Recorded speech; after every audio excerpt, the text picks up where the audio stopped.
প্রিয় দর্শক, আজকের যাত্রা শুরু করছি ব্যস্ত নগরী ঢাকা থেকে এক নতুন গন্তব্যের উদ্দেশ্যে, এক নতুন দেশে।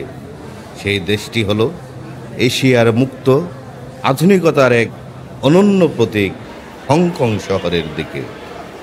হৃদয়ে ভরে আছে ভ্রমণের উচ্ছ্বাস, সামনে অপেক্ষা করছে অজানা এক শহরের রং, আলো আর জীবন্ত ছন্দ।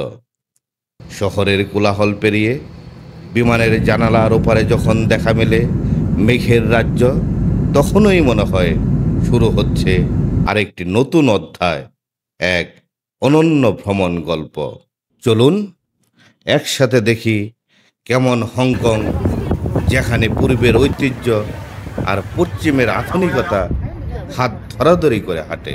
প্রিয় দর্শক, ঢাকা শাহজালাল আন্তর্জাতিক বিমানবন্দর থেকে ক্যাথে প্যাসিফিক এয়ারলাইন্সে করে 4 ঘন্টা জার্নি শেষে হংকংয়ের এয়ারপোর্টের অভ্যন্তরীণ কাজ শেষ করে ট্যাক্সি যুগে যাচ্ছি আমার কাঙ্ক্ষিত সেই হোটেলের উদ্দেশ্যে।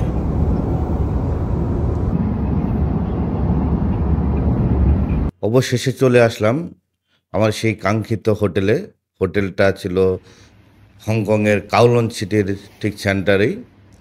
হোটেলে এসে আমি ফ্রেশ হয়ে কিছুক্ষণ বিশ্রাম নিয়ে আমি এখনই অল্প কিছুক্ষণের মধ্যেই বেরিয়ে পড়ব হংকংয়ের কাওলন সিটির কিছু সাইট সিন পরিদর্শন করার জন্য, সেই সাথে আপনাদের সাথে শেয়ার করব।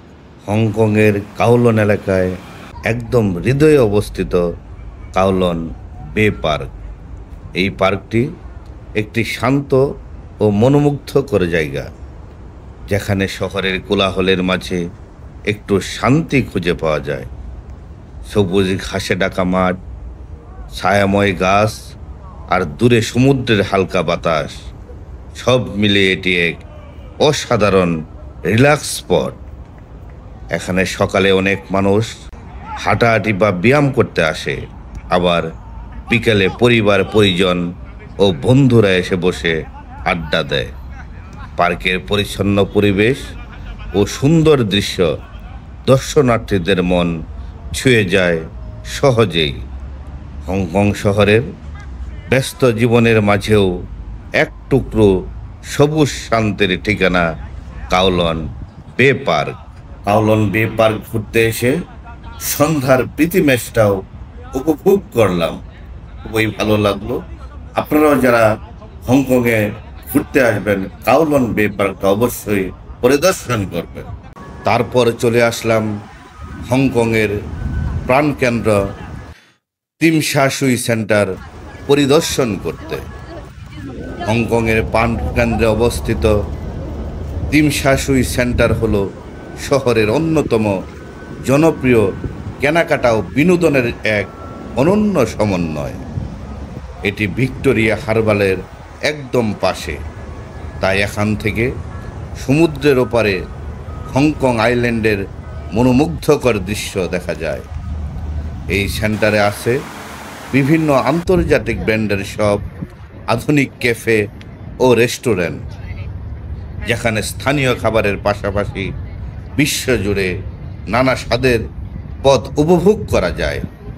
দিনের বেলা এখানে শপিং প্রেমীদের অনেক ভিড় দেখা যায়, আর সন্ধ্যার পর আলো ঝলমলে হারবারের দৃশ্য উপভোগ করতে আসে অসংখ্য মানুষ।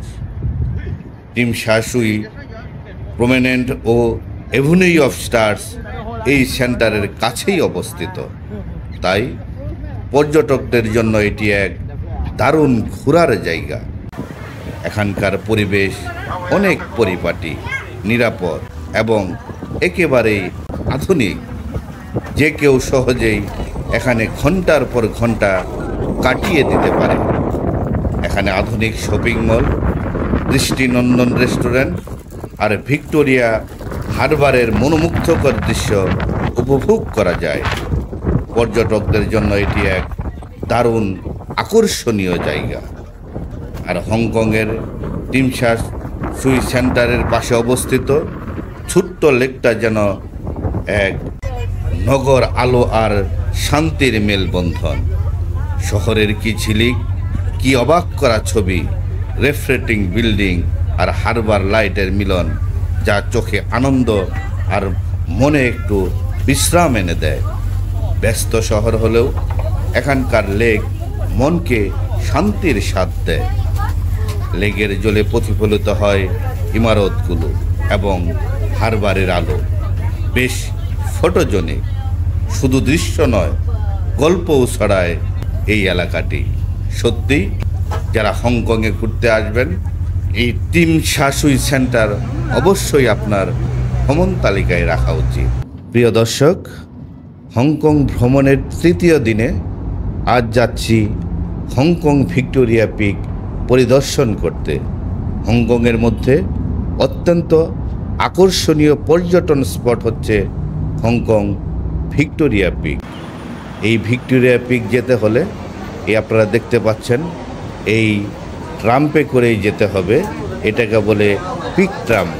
হংকংয়ের ভিক্টোরিয়া পিক পৌঁছানোর সবচেয়ে রোমাঞ্চকর উপায় হলো বিখ্যাত এই পিক ট্রাম। এই ট্রামটি পাহাড়ি ঢাল বেয়ে ধীরে ধীরে উপরে ওঠে আর জানালার বাইরে দেখা যায় হংকং শহরের দারুণ দৃশ্য। ট্রেনটি যত উপরে ওঠে ততই শহরের আকাশচুম্বী ভবন, সবুজ পাহাড় আর নীলে ঝলমলে ভিক্টোরিয়া হারবারের দৃশ্য যেন ছবির মতো ফুটে ওঠে। এই ট্রাম যাত্রা শুধু একটি পরিবহন নয়, এটি এক অসাধারণ অভিজ্ঞতা। প্রায় 8 মিনিটের এই সংক্ষিপ্ত যাত্রা আপনাকে পৌঁছে দেয় হংকংয়ের সবচেয়ে সুন্দর ভিউ পয়েন্টে, ভিক্টোরিয়া পিকে। এখান থেকে পুরো শহরের প্যানোরামিক ভিউ দেখা যায়, যা হংকং ভ্রমণের অন্যতম স্মরণীয় মুহূর্ত হয়ে থাকে। সত্যি আমি খুবই মুগ্ধ হয়েছি এই ট্রেন জার্নিটাতে। এটা আমার কাছে মনে হয়েছে এটি একটি ঐতিহাসিক ট্রেন জার্নি।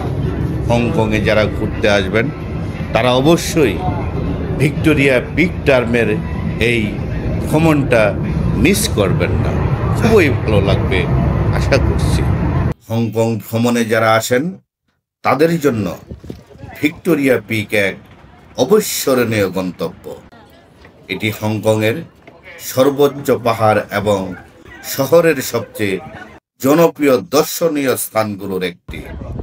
এখান থেকে পুরো হংকং শহর, ভিক্টোরিয়া হারবার আর আশপাশের দ্বীপগুলোর দৃষ্টিনন্দন দৃশ্য এক নজরে দেখা যায়। পাহাড়ে ওঠার পথে বিখ্যাত পিক ট্রাম ভ্রমণ নিজেই এক বিশেষ অভিজ্ঞতা। ভিক্টোরিয়া পিকের চূড়ায় রয়েছে স্কাই টেরেস 428, যা থেকে দেখা যায় হংকংয়ের সবচেয়ে সুন্দর প্যানোরামিক ভিউ। দিনে রোদে ঝলমলে শহর আর রাতে আলোয় ভরা স্কাইলাইন দুটোই এখানে সমান মনোমুগ্ধকর। এছাড়া আছে সুন্দর রেস্টুরেন্ট, ক্যাফে আর শপিং এরিয়া, যেখানে বসে উপভোগ করা যায় পাহাড়ের ঠান্ডা হাওয়া আর শহরের অসাধারণ দৃশ্য। ভিক্টোরিয়া পিক ভ্রমণ শুধু একটি দর্শন নয়, এটি হংকং শহরের একটি প্রাণ, যেখানে প্রকৃতি ও আধুনিকতার মেলবন্ধন একসাথে অনুভব করা যায়। ভিক্টোরিয়া পিক পরিদর্শন শেষে চলে আসলাম ম্যাডাম টুসু ওয়াক্স মিউজিয়াম পরিদর্শন করতে। হংকংয়ের ম্যাডাম টুসু ওয়াক্স মিউজিয়াম হলো এক জাদুকরী স্থান, যেখানে বাস্তব ও কল্পনার সীমা মুছে যায়। এখানে প্রবেশ করলেই মনে হয় আপনি যেন সত্যিকারের তারকাদের মাঝে চলে এসেছেন। বিশ্ববিখ্যাত এই মোম জাদুঘরে দেখা যায় বলিউড, হলিউড, স্পোর্টস, রাজনীতিবিদ ও ইতিহাসের বহু বিখ্যাত ব্যক্তিদের অবিকল মোমের প্রতিকৃতি, যা দেখতে একেবারে জীবন্ত মানুষের মতো লাগে।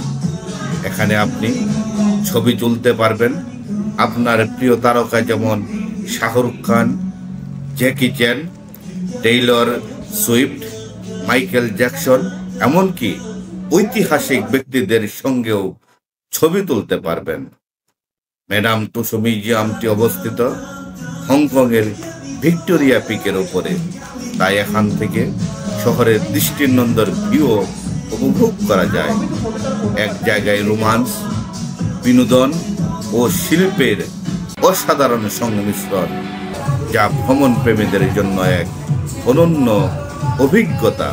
ম্যাডাম তুসো ভ্রমণ শুধু একটি মিউজিয়াম দেখা নয়, এটি তারকাদের দুনিয়ার এক স্বপ্নময় সফর। আপনারা যারা হংকং ভ্রমণে আসবেন তাদের ভ্রমণ তালিকায় অবশ্যই ভিক্টোরিয়া পিক, এমনকি ম্যাডাম তুসো মিউজিয়ামটি ভ্রমণ তালিকায় রাখা উচিত। প্রিয় দর্শক, আজ এখানেই শেষ করছি। নতুন নতুন জায়গার ঘুরে বেড়ানোর গল্প নিয়ে আবারও ফিরব খুব শীঘ্রই। ভালো থাকুন, নিরাপদে থাকুন। ধন্যবাদ।